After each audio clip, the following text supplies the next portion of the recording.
AC trigger and high temp trigger testing. AC.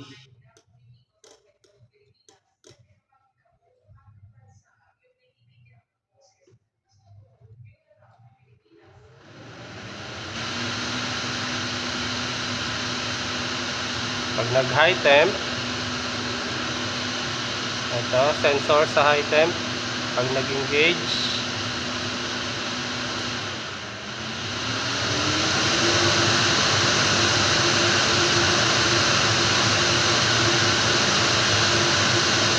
pag nag-switch off yung high temp, babalik sa AC mode.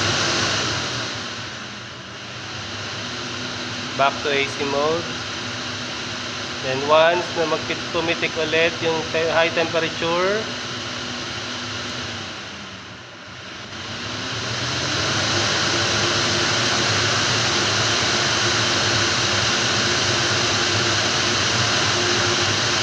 working. Then back to AC mode.